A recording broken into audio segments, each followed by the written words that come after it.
Hello, beautiful human. You clicked on our conversation with Lauren Jauregui, and she's incredible. I think you're going to enjoy it. Leave your honest feedback in the comment section below. We got a podcast link in the description, and it'd be cool if you subscribed, and if not, it doesn't matter because we're still going to do what we do. Enjoy. Let's do this. Zach Show. Hey. What's up? Dude, good to see you. Oh, there's a dog! Oh my gosh! Oh my gosh, so cute! I'll hold her. Yeah. And it's Halloween, you know? You're right. I'm over here. Oh, shoot. All right. I took the hand out for no reason. Dude, that was where you sat the last time, though. I know. That was it. That was where I sat. You were here a year ago. Automatic went there.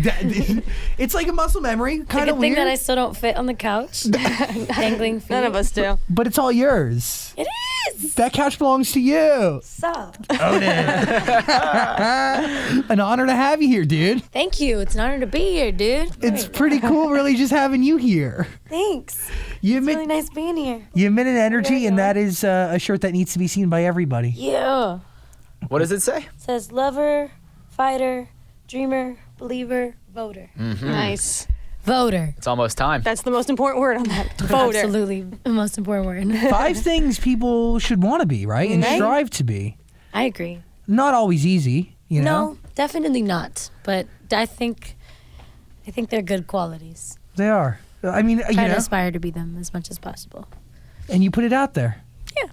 Do you believe, like, do you manifest things? Do you think about things? And, you know, when you're thinking about something, do you try to have it appear? Do you make it appear yourself? Like, how do you, where do you start? How do you, like, exude goodness? I almost? think manifesting is kind of, because essentially manifesting is just taking ideas from an ether and then like bringing them to life in the present, because manifestation is just a combination of thought and action. So it's like, technically I think it up, but also it doesn't really ever get done if I don't tangibly make it a reality by working however hard I need to accomplish something, or putting the right tools in place to accomplish something. But by always thinking about it, it's present in your mind, so you kind of automatically do it. Technically. We were talking. You were here a year ago. Mm-hmm. The couch is all yours right now. Tis me. Killing it. Thank you. How is the Lauren Jauregui that sits on that couch today different than the Lauren that sat here a year ago? She's brand new. I'm kidding. No, but for real, kind of. Yeah, I've just, this year has been an insane amount of exploration, like just kind of getting really deep down into my own heart and my own kind of things I've been through and things I've not really talked to myself about. Because, like I feel like a lot of us kind of like float through life and like we get to this point of numbness and we don't really know how we got there, but we're not really feeling as much. And that's to say, to the good things as much as the bad things, And then I noticed that when I lost touch of feeling, I lost my artistry. I lost myself and what I love to do, because I couldn't really get in touch with that anymore. Because feelings is what fuels it, It makes sense. The They're emotion is what connected. fuels the art, exactly. So I've been just reconnecting with that and allowing myself to feel and allowing myself to kind of explore the different ranges in my mind. What leads to that numbness? Is it monotony? Is it not engaging your brain that keeps you awake? Is it not facing new challenges on a daily? Like, what is it? I think it's all of those things and more, you know what I mean? I think the numbness is kind of created as a coping mechanism to like all of the bombardment that we get in the world we live in right now.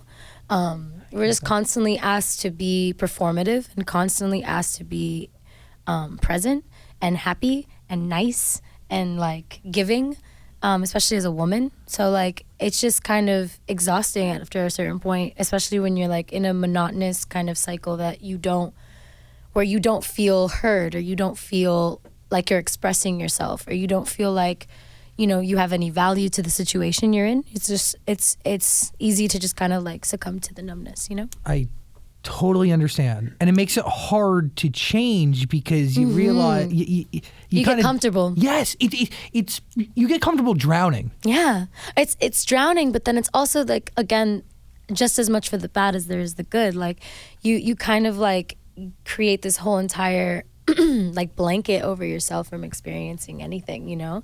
But it's also like keeps you away from having to really delve into yourself and work through your own shadows and your own bullshit, you know? Yeah. And take responsibility for that. A lot of us like to just be like, oh no, like deep down in my heart, I'm not that person. It's like, yeah, but your actions say that you are. So unless your actions are lining up with your heart, then who are you?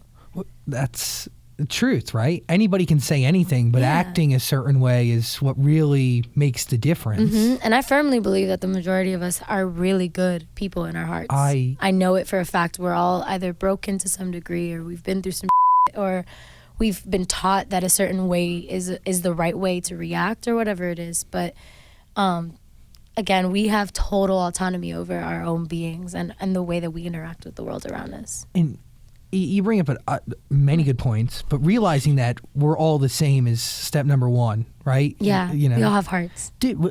Past, present, futures, we all have hearts. I mean, we're human beings. We share a planet, we share ideals. I mean, we're really one and the same. There's not many things that make us different, if anything, honestly. In the major scheme of things. Yeah, but the major pillars that make humans, we actually end up sharing all those same things. So whether it's love and life and happiness and sadness, it's all shared. Whoa. We went off there. Love having you here already, man. Expectations? Dude, We talk about expectations. but it's all connected. You mentioned a blanket that you had, right? And that blanket that was kind of like a layer between you and everything else that was going on. And you have so many years behind you, good and bad things, but, you know, a lot of good stuff, a lot of major accomplishments. Did that blanket restrict you from understanding and kind of realizing and soaking in those great moments? For a long time it did. And then I kind of snapped into a place where I was like, yo, like, be alive. Like, try to absorb what's going on. And even then, like, a lot of this stuff happens so quickly, you don't have time to absorb it. You know, you don't have time to process it. Because you're on to the next. You're on to the next. And if you're not on to the next, you're a flop. And it's like, you know, like, they don't give you time to breathe or enjoy what you're doing, or to even allow it to grow into something even anymore. It's like, if it didn't chart within the first 5 minutes of it being released, like, it's a flop. Whatever. Like, wait, what? I'm sorry. You know, half of the favorite songs that you have that are on the radio came out like 5 years ago. Like, and they're just finding it out. Like, and I was listening to that underground like 7 years ago. So no timeline on music or art. No.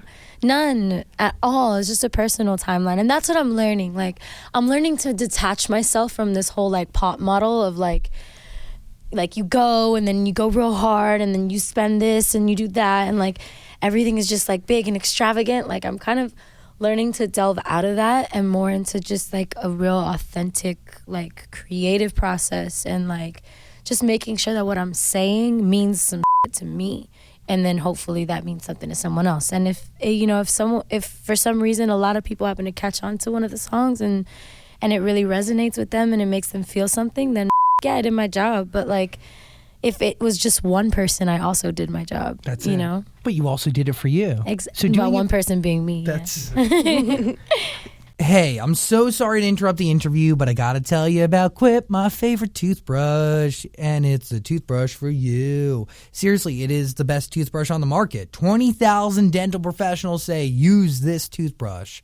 I use it. My mom uses it. I told you my grandma uses it. Oprah uses it.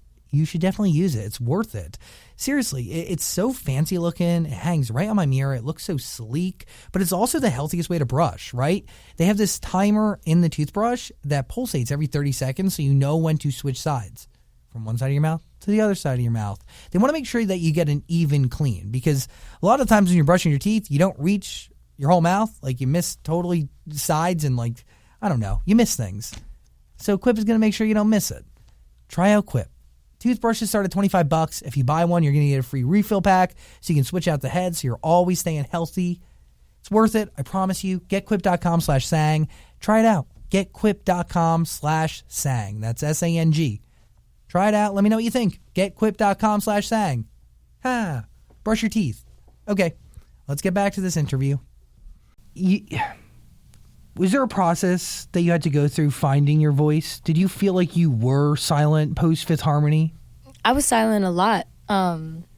in life. I'm still silent sometimes. I think, again, as a woman, I was trained to kind of subvert my real feelings for niceness and politeness to make sure that I didn't come across like too much of a bitch.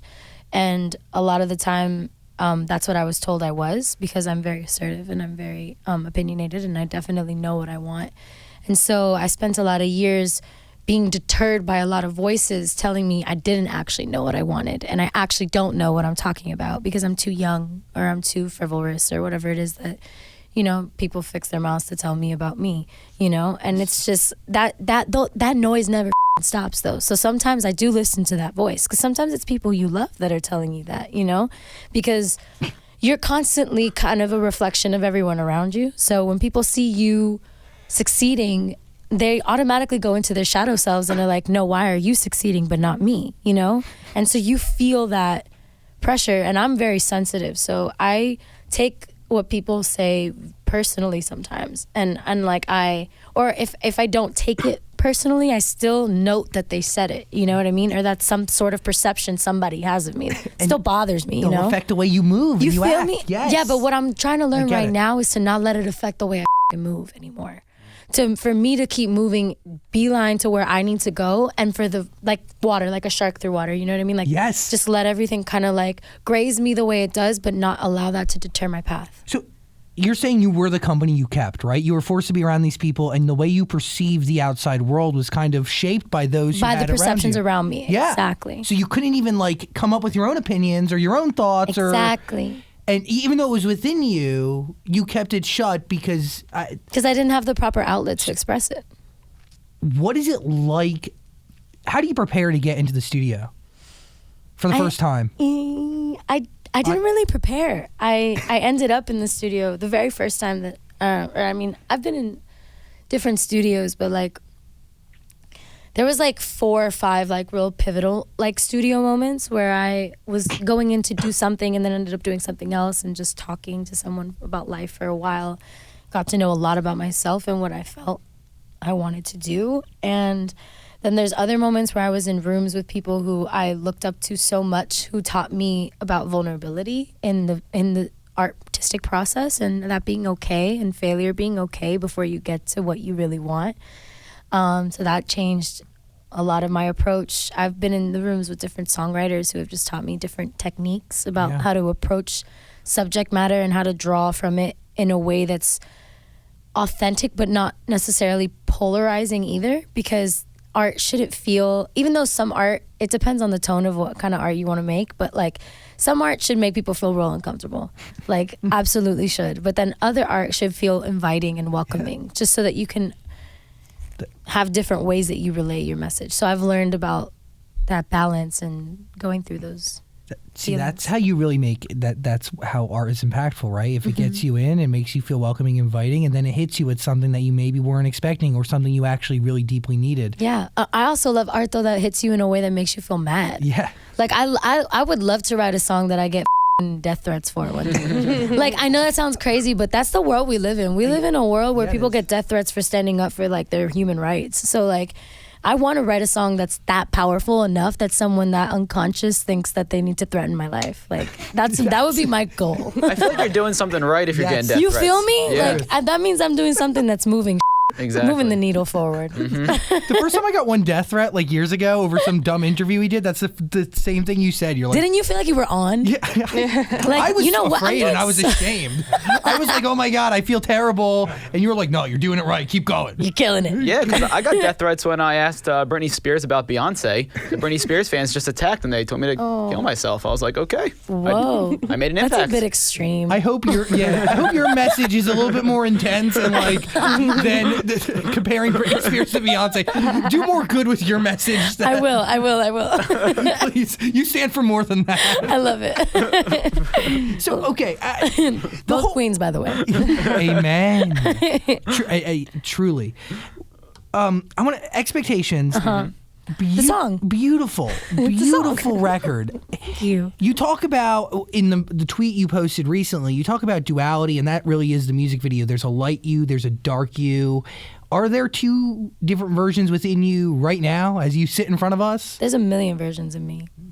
I think there's a million versions in each of you. There's people you are in front of people. There's a person you are behind closed doors. There's a person you are with someone you love, like, intimately. There's a person you are with your family. There's a person you are. And all of those different people are still you. They all still draw from, like, the energy source that is your soul. Different shades. They're different shades of blue. You know what I mean? Like, different archetypes, you know, that we can fall under. And so this first video was an exploration of my two extremes.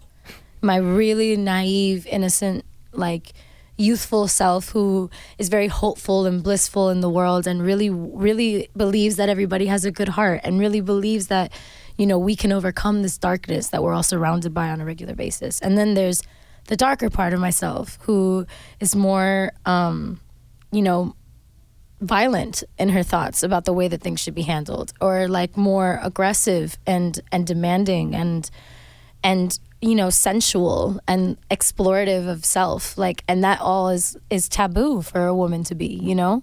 Would you say that version is realistic?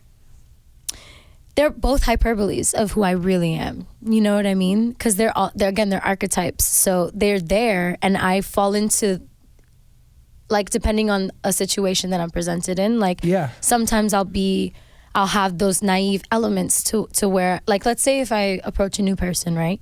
And I think they're really cool and they think I'm really cool and everything's going great. So my naive self automatically is like, oh, look, like, oh, new friend, like, this is great. I can get to know them. I can trust them. I can, like, become friends with them. And so I do become friends with them, right? But then all of a sudden they switch up on me and I notice that they're not exactly who I first perceived them to be. So then the other Lauren kicks in, and that's the protective Lauren who's not about to let anybody with her. So it's like those two Laurens very much exist in me, and all the in-between Laurens exist. You feel me? Yeah, no, 100%. Why did Dark Lauren... Did the cauldron just like... Yes, That's why I'm laughing. bit. As soon as you started talking about Dark Lauren, that thing started going. I was like, Oh, wow. Like, you're a witch, bro. Yeah. Why There's a witch in the room, y'all. Why did Dark Lauren kill Light Lauren? She sacrificed her. She sacrificed her for what? You'll see. Oh, so there's a longer story. There's a whole story. Like Thanos in the Avengers. like Thanos. Yeah. There you go. Archetypes. Exactly. You refer to Expectations as a story, so is the album that is coming made up of different stories to tell a larger one? So the music, I haven't given a story. You know what I mean? When I go in and make music, like, I'm trying to draw from the most real place I possibly can that day. And like, and some days that's like a fun me, and that's just like in a party mood. And then other days it's me that's like in a sad mood. And other days it's me in a hopeful mood. It's just different energies that I'm exploring. But each one of them tells a different story about the different selves. You feel me? Yeah. So we get to understand you. So the story is you. Me. It's cool. Thank you. Thank you. Way to go. How is that your process? Is your process just going into the studio in your raw current state? Mm-hmm. Do you document inspiration? Do you write down lyrics? Do you I write your all my feelings? lyrics. I write all my lyrics down by hand. And if you look at my journal, they're hilarious. Like, I'll be writing, and as I'm writing, I'm like writing lines, and I'm like, no, that's bad. And then I'll keep writing those. So then by the end of me writing a song, like, if these are the 2 pages, it's like one line is up here, one line's over here, the other one's over here, this one's over here. And as I'm singing it, I'm like trying to find it on the page. I'm like, I need to like write this down like straight. It's messy, but it's also like, I love it. I love playing with words and figuring out what exactly I want to say. Because it's like, I don't know, we've been given, like, the words are such a cool tool to like communicate our hearts. So it's like, I like exploring the different ways you can string them together. You really could do anything. Yeah. And you could tell alchemy. You could tell stories. You could use so many different words, and words that might not even have like the most basic meaning of them or the most like generalized meaning You of can them. also give new meanings to words. That's it. Yeah, that's the best. I love like writing abstractly too sometimes, like in a more poetic form that's more like, it's not so tangible and not so confessional, because Expectations is real confessional. Like the lyric is very like my stream of consciousness of what I'm thinking, and then rhyming a few inner things, you know.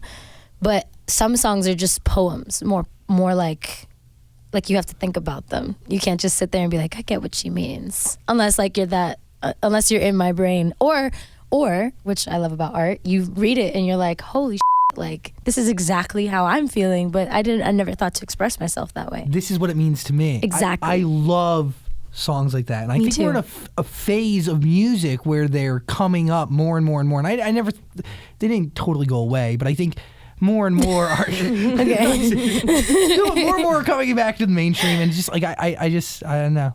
Great stories have been lost, and I think they're on the rise, baby. I think we've been hearing a lot of people's stories, but not really from the people performing them. You know what?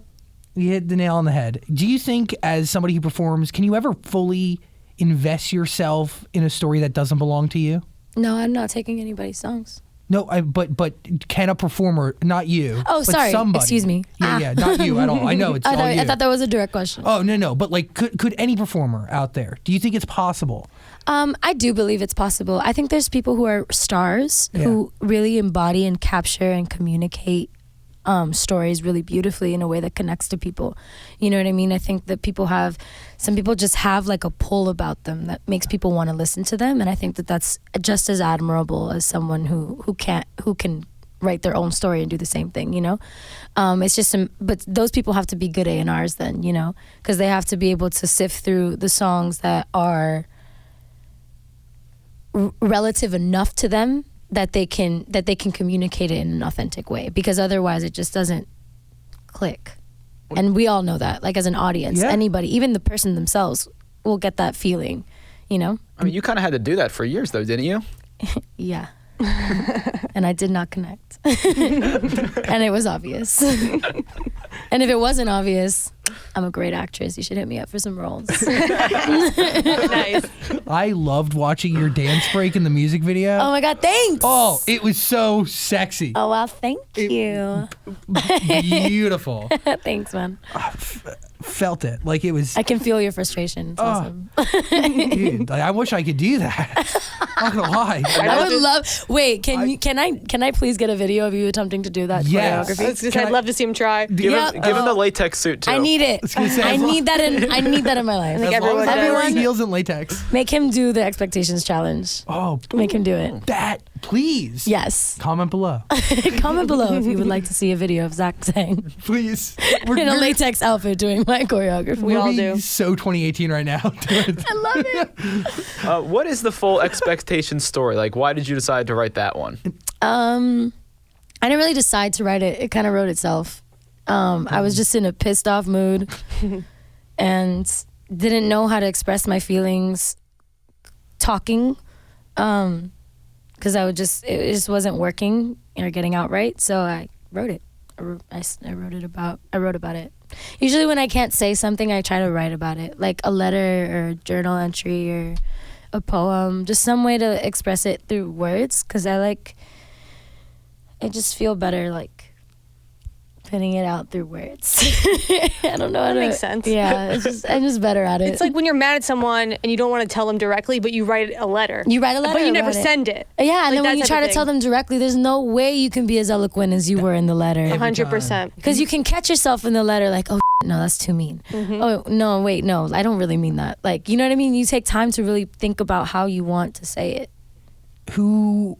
I'm not going to ask who you were speaking to, but has that person heard it? Yeah. Always Yeah. speaking about Ty Dolla $ign. Yeah. We're not done. It was about time, but we spoke about it, and I showed it to him after I wrote it. I was like, I'm good. Now I'm Thanks, fine. babe. All good. It worked out. Did you feel like you were being a little crazy in the time? No, because I don't think it's crazy to experience feelings of, especially considering where I'm coming from, because I've been in abusive relationships, emotionally abusive relationships.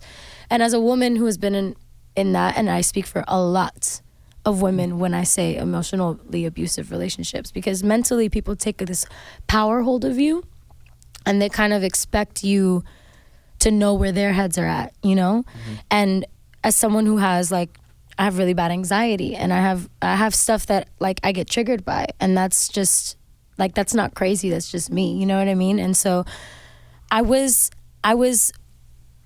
upset in the moment, and the lack of communication I was still upset about. You know what I mean? It was still, and I still think I was valid in being upset about the lack of communication, because the lack of communication is what essentially led to my worrying and getting out of hand with the worrying, which I shouldn't have done, and I actually dramatized for the sake of the song, because it doesn't happen every time.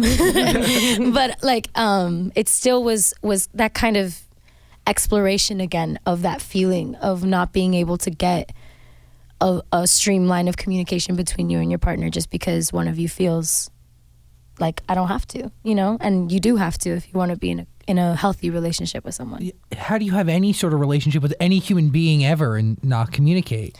It's true, but a lot of us are really present in them on a daily basis. Yeah, you're right. but and maybe some of that fear of communication or lack of communication stems from a fear of confrontation. Absolutely, always. And you don't want to hurt the person you love either. And you don't want to cause a problem. You don't want to like cause a scuffle. It would be cool, I think, if like we as a society got to a place where bringing up problems wasn't necessarily a need for confrontation. And that's what I say. I said, I say with no confrontation, I really wish we could talk about it instead. Like, I really wish we could just sit here and like, I'm upset about something, but I don't have to come at you in order for you to register that it's valid that I'm upset. You know what I mean? Yeah. I want to be able to be like, hey, like, this is something that really hurt me. And for that reception to come in of like, oh, wow, something hurt you. How can we make this better? You feel me? That's the real test of love, isn't it? Exactly. I 100% think so. It's how you solve problems. As far not as how like, you run this is from the them. first like mature relationship I've been in my whole life. So yeah, that's what I'm learning through this love and this growth is like, communication is so important and valid. It's valid for me to want that and need that in order to be healthy, you know, or mentally healthy. And like, especially in the situation that I'm in right now, where I'm discovering myself at a very rapid rate and again in front of the world. You know what I mean? Like, this is like the art that I'm making is super vulnerable, like really genuinely coming from a place in my soul. So like when I put it out in the world, it's not, it first of all, it takes time and effort and thought and energy to put it together. But then also once that's done and you put it out in the world, people gobble it up in 0.2 seconds and expect you to throw something else up ASAP. While judging you in the process. While judging you in the process for not being perfect enough or the caliber that you should have been at. Yeah, or not matching their expectations. Exactly, which is why Expectations was the first song. You feel me? So it's like, it's just, you can't please anybody but yourself. So I'm learning that one. Like, just make me happy, and that's that. Do you have any expectations for yourself or that you set before entering this new chapter? I guess I have like, I guess I do. Sometimes I do. Like, I try not to, and it's a constant battle because again, the voices happen, and I can hear the voices. I'm not deaf, you know, and I have eyes. I can see, I can read, you know. So those are all present, and they're constantly with my head. But then I'm building again that darker Lauren, that Lauren that protects herself, that defends herself, that doesn't allow for other people's noise to dictate who she is. I'm practicing being her as much as possible. And that takes effort, that takes energy, that takes like trial and error, man. Yeah, and it takes stopping yourself when you start talking to yourself in your head. Like, you know how hard that is? Yeah. Like in the middle of talking to yourself, you're like, bitch, stop. No, that's not true. That's just what fulanita de tal said on the internet. Like, who is she? Who is that person?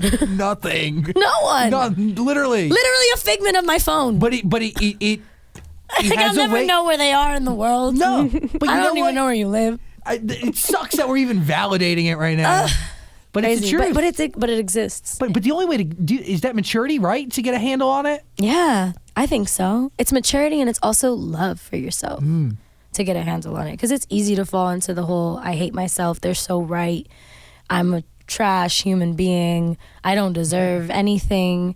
We all convince ourselves that we don't deserve anything good or happy, or, you know, because we up or we make a mistake or we have a failure along our path. And I used to think like that. I really did. Like, whenever I would fail at something, I'd be like, like that's why I didn't songwrite for a while, because I didn't know that I attempted a couple times and got discouraged by people I loved, and then it was just like, well, I can't do this. You know what I mean? I really let somebody convince me I couldn't write a damn song. Like, what? I can't do that to myself anymore. And that's like scarring, right? Like It is. It's hard to put pen to And paper. that's just like and do it something again. that one little thing as far as my art goes that like hurt me. And that's not to even, that's like a privilege compared to some of the things that people are told on a daily basis they are by people that they love. There are a lot of people who get beaten on by people that they love and really think that it's an expression of love because of the way that person manipulates them to believe. You know what I mean? And Yeah. it's just there's so many different like layers to why we think we're undeserving. So I'm stripping away those layers every day. Are you the sole person stripping away those layers? Has somebody helped you? Did somebody validate anything Therapists. that helped? That's, yeah. Professionals. Yeah, I've had a therapist who's great, sidekick who's great, A new Yeah. puppy. and I have really amazing friends, a lot of really amazing females in my life who make me feel strong and validated and powerful, and a lot of men in my life who validate that what I expect from men isn't crazy. You know what I'm saying? A lot good. of educated and, you know, real ass men who understand what I'm talking about, understand what women are talking about, and don't question it and see it themselves and call other men out when they're wrong. But it takes a real man. It takes to a real do man. that. It does. It really does. And it takes a real man who's able to be self-analytical, because a lot of men, whether they like to admit it or not, have exercised this behavior And they'll never look within themselves to fix because it. they don't want to think that they're failures. Mm-hmm. And that's the ego, Or not weak. truth, you know? You get it. I love it. How long have you been planning your solo career? I just started writing music in May. Really? So the whole time you were in the group, you weren't thinking ahead about what you could be or what you could Never. do? It's so crazy. Like, I wasn't, because I was not alive. I couldn't, I had zero inspiration. Really? It yeah. sucked that much out of you? Yeah. Wow. It was draining. It was really draining it taught me a lot, like a lot about myself. It taught me a lot about the industry. It taught me a lot about communication. It taught me a lot about like how to handle things. But it definitely took a lot of energy in that process. And that energy that I just didn't have it to put into art. Like, I didn't even think I thought I literally wrote about this. Like, I thought that I had lost my talent, that it was gone, that it had been taken away because I wasn't using it. And like I had been punished. It was literally crazy. That's scary. Yeah. It was scary because as an artist, it's like that's the only thing that I have. That's you your know? identity. That's my identity. That was my identity for so long when I was younger. Like, that's how I expressed myself in all kinds of ways. I would dance, choreograph, sing, play piano. I used to like run around painting, taking printer paper from my mom's room. Like, you know what I mean? Like, I was constantly creating, and that was just my nature. And everyone knew me as like the artsy kid. Like, I didn't have to prove that or question that, you know? And then I got thrown into a situation where I was 100% questioned, and it was like, oh, you don't understand art. You can't possibly have taste, being your situation. And it's like, I didn't, what? Like, but that, and I was what, 16, 17, 18, 19, 20, 21. Those are very formative Yes, years it's of your life where you're trying to figure out who you are. So if people are telling you you're not an artist and that's all you think you are, you lose yourself, you know? You're like, who am I? And into the ether you go. But is therapy how you find yourself again? I mean, I don't go as often as I probably should, but honestly, I find myself through prayer. Reflection? I'm really spiritual. Yeah, I am very spiritual, and I need that. That's knowing that there's something greater than me that's in control of everything gives me peace of mind, and I know it's real. Like, I don't have to question it, and in my heart I know it is. So learning to trust that, building a relationship with that, and strengthening that, and figuring out ways that I can physically do things to strengthen that relationship, focusing on that and myself, because that essentially, I believe that relationship with God is just relationship with self. Yeah. Like learning about your most inner workings and working on them for the sake of like clearing your conscience and your heart of the things that you know don't resonate with your true self, you know, and that the person that God created you to be, which is just truth and likeness of light. That's what we all are, you know? And so that for me is what keeps me sane. Like working on that and knowing that I have guidance keeping me in light at all times. I really appreciate the way you just defined that and the way you explained it. Thanks. Because It's very personal though. Like I believe in every single way that anybody chooses to identify with God. It doesn't matter what religion you choose to identify with, what rituals you choose to identify with, whether you even choose to do that. Like there's so many ways that you can just be quote unquote godly and light being, you know? It doesn't have to be by definition or rhetoric at all. I don't believe a lot of rhetoric encompasses what God is at all, actually. I went to Catholic school for way too long. How long did you go for? What year to what year? From pre-K 3 to 11th grade when I dropped out to start working. I went to a boy-girl private Catholic school, and then I went to an all-girl private Catholic preparatory school. I did 8 years in boy-girl, and it was rough. The all-girl thing. Mm-hmm. I mean, what do you learn from that environment? A lot. Yeah. A lot. Because that's it from the teachers. It was to the the most empowering and destructive environment I had ever been in. Because it was like run by women, and I was getting a feminist education. I was empowered to be courageous and confident and to have, you know, to be educated and confident in being educated, and not like I was indoctrinated with that too, you know, which is amazing. But then at the same time, young adolescent girls all by themselves in one area is a lot of drama and a lot of backstabbing and a lot of talking and insecurity and, you know, all those things. I was a very giving person. So when I give myself a lot to somebody and then they meet me back with, oh, they talk about me behind my back, or they didn't invite me to this thing, or like It's this or that. It was devastating, yeah. So I went through a lot as far as like friendships and stuff go, and like finding myself. I didn't get a chance to really be 100% what I would have liked to have been in high school, you know what I mean? Because I was so like sensitive, and so like I kept a lot of like my true self inside. But then I was also confident. So it's like, again, that duality, those two Laurens that are constantly present. Like I totally understand it. I'm just not I'm not one-dimensional at all.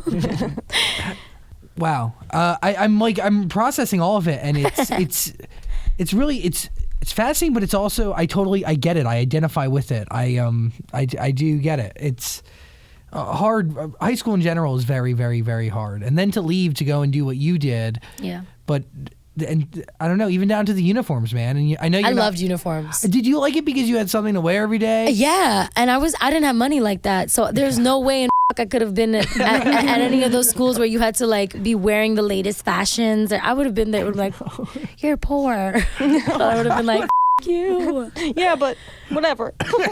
Yeah, I loved not having to think about uniforms and even being at an all-girls school. Like I didn't have to do my makeup or my hair. I would wake up in the morning, pick my hair up just like this, put a liga in it, go to the bathroom, brush my teeth, put my outfit on. All right, bye. I'm gonna go to choir. Like, 10 minutes. Literally. Like, That's how I still do it. there was no. So easy. So easy. You can Do you have a uniform you wear every day? Go ahead. No. No, but Is that your uniform? this is my uniform at Wayne's World costume. Wayne's World hat and a black tee. Yeah. What were your feelings when you guys decided to take a break? I don't know how much of a break it really is, but because you're that young still, and you have this whole future ahead of you, but you're like, you don't know who you are at the time. Like, were you happy, scared, sad? All of it. All of it. Yeah, it was all of it. Okay. Yeah, I felt real free when I found out that we were going to, when we all spoke about that happening. And yeah, it was just like an unleashing of a lot of feelings. Because there was like the first round where I thought everything was going to end. And then that was when I went through my more like breakdown type what am I going to do? Who am I? Where am I going to go? What if we get shelved? What is going to happen? Like, whatever, all of that kind of happened then. And then that breakdown led me to figuring myself out in the next year that I had, and to start doing that. And then I started working on features, and I started, getting in the studio and just building up my confidence and building up like my trajectory of like what I even like. I just started like thinking about myself for once and what my plan was gonna be. But then like I didn't really delve into any plan until, like I told you, in May, when I actually started writing my like the music that will actually be on the album. You needed that time. I needed it. Yeah. I needed it. I needed I needed everything to have happened exactly the way it did, to be honest, because everything and exactly how it unraveled was, for me personally, it taught me so much about myself and my character that was able to get me to come to a point where I was like, oh, I am exactly who I say I am. And that's what you wanted. I know for a fact that I stuck to my own conscience from top to bottom and did exactly what I needed to do as far as my role went, and was committed and was 100% honest and truthful in that. And that's all I needed, because now I'm in a secure spot, like I told you, of where I know who I am. Mm-hmm. So now it's like I know the basis of who I am. So now I'm just unraveling her. Now I'm just peeling back layers of the lotus flower. That's it. Does that excite you to get? Yeah, I'm having so much fun. I'm having so much fun. I do whatever the I want. I do whatever I want whenever I want. I love it. Shout out Russ. Like, literally, it's just, it's kind of weird sometimes, because I'll call Tara and I'll be like, hey, so like, what am I doing? And she's like, you're off. What do you want to do? Like, I don't know. should I work on a song today? I can choose when I want to go to the studio. I could choose who I'm in the studio with. I can choose how I want this rollout to go, how I want my art to be, like who I want to work with, what I want to do on stage, what I want to wear. Yeah, right. Like without thinking of the color scheme that's been picked. It sounds like just basic things that you should have all been able to it's do. little that you wake up in the morning being an individual person, you don't even realize. I feel like it's somebody leaving prison, to be honest with you. Like that's the way it sounds. Like No. But like it's the little things, like waking up and the food, the outfits. You're right. It's the freedom for sure. It is the freedom. So, okay, album. Do we have a date? No. How far into it are we? Like, how many songs you got? Oh, I've got like a lot of songs. I have like 40 songs. Wow. Sweet. But I'm not giving you 40 songs. That's a lot. And you know your music consumption is way too high. You can have It's true. a record a week for quite some time. It is true. At this rate. Unless you're Frank Ocean, then you can get away with years giving off. us years off. Dude, I aspire to be like that man. He's just Is that like brilliant. The ultimate creative goal, right? Yeah, that your shit is so good, you drop it, and 2 years later you can come back and everyone's like thirsty waiting for it, and it comes out of nowhere and everyone's on it. Like, yeah, that's the type of shit I hope to create at some point in my career, if not now. What dictates that type of demand? Is it the art? Is it the branding? Is it everything? Art. I think it's resonating art. Stuff that like he wrote, like you're getting a piece of his soul every time he gives you music, Do you feel like you give up a piece of your soul? Yeah, I'm definitely giving pieces of my soul, for sure. Different pieces from top to bottom? From top to bottom, different pieces.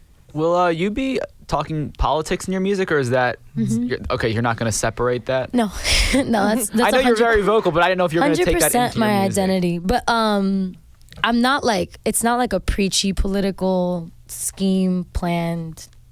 Like when I write songs, there's like one song that's intentionally political where I specifically address how I feel personally. It's only about like my personal exploration of the state of the world and what's going on.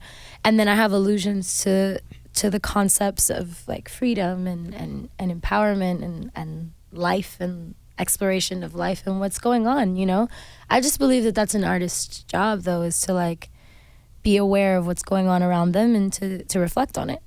Is it a responsibility? It's mine. I don't know if it's anyone else's, but it's mine. What's your favorite? What part of this whole process fulfills you the most?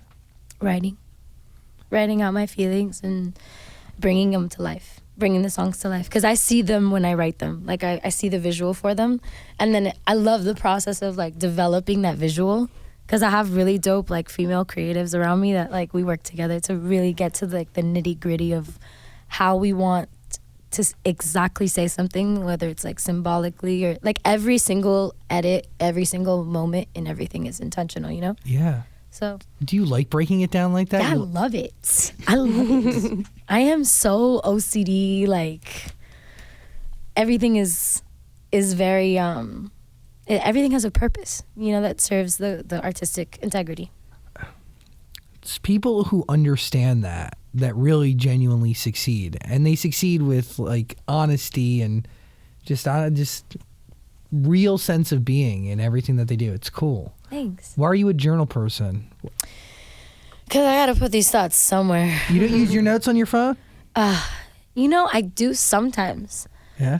My notes in my phone are definitely, when I say journal, I definitely mean like any form of writing. Got it. Yeah, I have physical journals. I have like a red composition notebook, and then I have a red moleskin, and then I have my notes.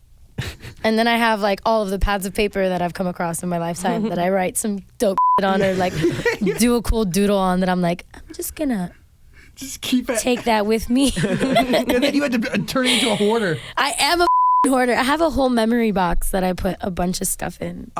Cute. Do you look through them? Have you looked through them recently? I do it like every couple years. I'll look through it. That's cool. Yeah. And just kind of reminisce. I put like birthday cards and like Polaroids and all that kind of stuff. It's like real life Instagram. Yeah, it's like real life Instagram. So weird. Guys, that's how we used to do it. Right? Okay, that's how we Back in used the to day do it. Memory box. Wow. when a picture of it wasn't necessarily the only proof. Yeah. Oh, that's sad. Oh man. I feel like you've said so much. We've talked about a lot. I want a date on the album. Not gonna get it, but no rush because Thank you. when it flows, it flows. When it happens, it happens. Exactly. You and the universe dictate it. We will. Wow. I have two quick questions. Go, Dan. First, are you and Ty working on music together, or is it important to separate your relationship and your career? Well, I mean, we're both musicians. Yeah, of so, course. yeah, at the end of the day, people are going to tie it regardless. Yeah, but, tie it. Hey. But yeah, no, I mean, we've gotten in a couple times, but we haven't really solidified too much. We'll see. Is there anything that you've recorded that actually exists together? Of him and I? Yeah. In your phone? No, wait. No. That's the one that's already out. Oh, no, that record. Sorry. Oh my gosh. I feel like an idiot now. No, you're fine. You were like, what? was like- Did I miss it? He's Was like, it in my he's like, phone? my phone. Let I me was check. like- Did you send me something? Yeah. Wait. Did you tweet me? Did you airdrop? Wow. Great. Comment below on how I just looked like an idiot. No, you did it. You're fine. So after that record, nothing? I think we might have like one other thing that we like started working on, but we haven't finished anything. So I don't envy the position you're in because I learned growing up you don't really poop where you eat sometimes. Does that make sense? You never poop where you eat. never in life, but also like in professional, right? Like you don't like you can't do both. It mixes the waters. It gets really rough and kind of Do you mean like personal life and public life? professional, yeah. Yeah, 100%. And it's actually kind of funny. I was thinking about that the other day.